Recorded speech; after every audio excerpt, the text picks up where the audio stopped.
Assalamualaikum warahmatullahi wabarakatuh. Perkenalkan, nama saya Salsalina Ukurta dari kelas B reguler 2019. Di sini saya akan menjelaskan teori-teori sosial yang terdiri dari teori klasik, teori modern, teori kritis, dan teori postmodern. Baiklah, selanjutnya saya akan menjelaskan implementasi dari keempat teori tersebut.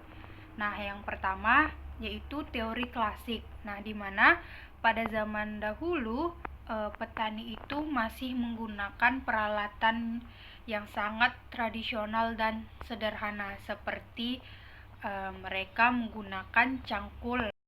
Kemudian, pada zaman dahulu itu, masyarakat masih memiliki sikap kegotong royongan yang tinggi.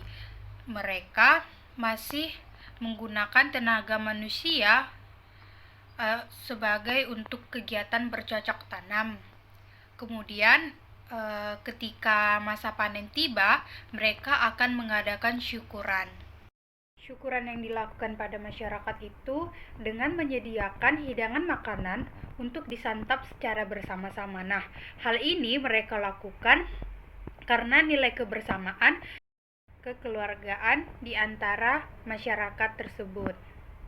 Nah, pada zaman dahulu masih tingginya kegotong royongan pada masyarakat. Nah, sejak mereka penyemaian bibit sampai dengan menanam padi, mereka melakukannya itu secara bersama-sama.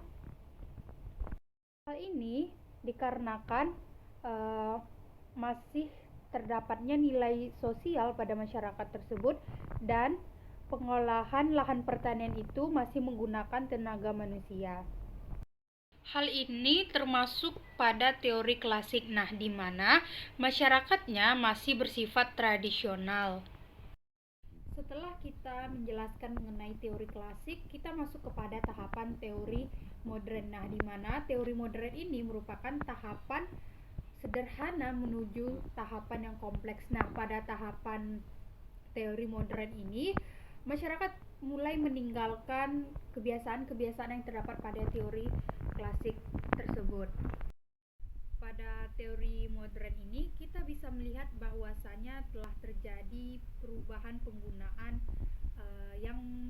yang sebelumnya dilakukan menggunakan tenaga manusia dan dilakukan secara tradisional. Nah, pada masa modern ini manusia mulai meninggalkan penggunaan yang tradisional tersebut dan beralih kepada teknologi. Nah, hal ini dikarenakan sudah masuknya modernisasi, sehingga pola-pola perilaku masyarakat dan gaya hidupnya itu berubah.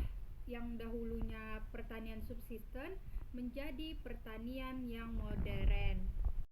Nah, seiring dengan perkembangan zaman dan teknologi serta modernisasi, pada masyarakat itu tentunya akan berdampak di bidang pertanian. Nah, sistem gotong royong yang biasanya dilakukan oleh masyarakat petani pada masyarakat yang masih sederhana pada teori modern ini, sistem gotong royong yang dahulunya menjadi ciri khas mereka, lambat laun akan bergeser menjadi sistem upah. Nah, pada masyarakat tradisional dikenal sebagai sistem jual beli secara barter, yaitu dengan cara penukaran barang dengan barang. Nah, setelah zaman ini semakin berkembangnya menggunakan alat pembayaran yang berupa uang, sehingga sistem barter tadi mulai ditinggalkan oleh masyarakat. Kemudian selain sebagai pusat jual beli, pasar juga merupakan pertemuan antara penduduk desa yang satu dengan desa yang lainnya. Nah, hal ini dapat kita katakan sebagai teori modern karena masyarakatnya sudah menuju ke tahapan yang kompleks. Nah, masyarakat sudah mulai meninggalkan sifat-sifat mereka yang dahulunya tradisional seiring dengan perkembangannya zaman dan berkembangnya teknologi serta modernisasi menyebabkan masyarakatnya mulai menuju ke arah yang lebih kompleks. Setelah saya menjelaskan mengenai teori klasik, masuk kepada tahapan teori modern. Nah, selanjutnya saya akan menjelaskan mengenai teori kritis. Nah, di mana teori kritis ini merupakan sebuah pemikiran atas dasar penilaian yang berdasarkan atas suatu kritik. Nah, di sini saya akan menjelaskan mengenai teori kritis merujuk dari teori interaksionisme yang menafsirkan tindakan manusia itu penuh dengan penafsiran dan pengertian, yaitu perilaku konsumtif dan gaya hidup masyarakat petani. Bloomer lebih menekankan bahwa tindakan yang diselaraskan oleh struktur sosial sebagai tindakan bersama. Seperti tindakan tersebut berjalan dengan prosesual dan masing-masing saling berkaitan dengan tindakan prosesual dari orang lain. Dalam hal memilih lokasi belanja, masyarakat petani lebih memilih mall atau supermarket bila dibandingkan dengan pasar tradisional. Teori interaksi simbolik menghasilkan banyak pengalaman yang mendalam atas tindakan-tindakan dalam pergaulatan kehidupan sosial sehari-hari yang dialami individu dan interaksinya. Kemudian saya akan jelaskan mengenai teori postmodern. Nah, seiring dengan perkembangannya zaman, pada konsumsi masyarakat juga mengalami kemajuan. Nah, pasar menjadi pusat transaksi ekonomi, khususnya pada petani yang konsumtif atau pemborosan. Nah, mereka akan berbondong-bondong pergi ke pasar membeli barang yang mereka inginkan selain kebutuhan mereka sehari-hari. Nah, mereka membeli barang itu tidak sesuai dengan kebutuhan dan fungsinya.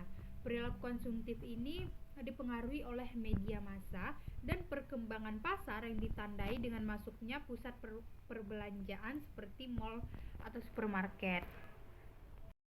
Baiklah, sekian penjelasan dari saya. Mohon maaf apabila ada salah dalam perkataan. Saya ucapkan terima kasih. Assalamualaikum warahmatullahi wabarakatuh.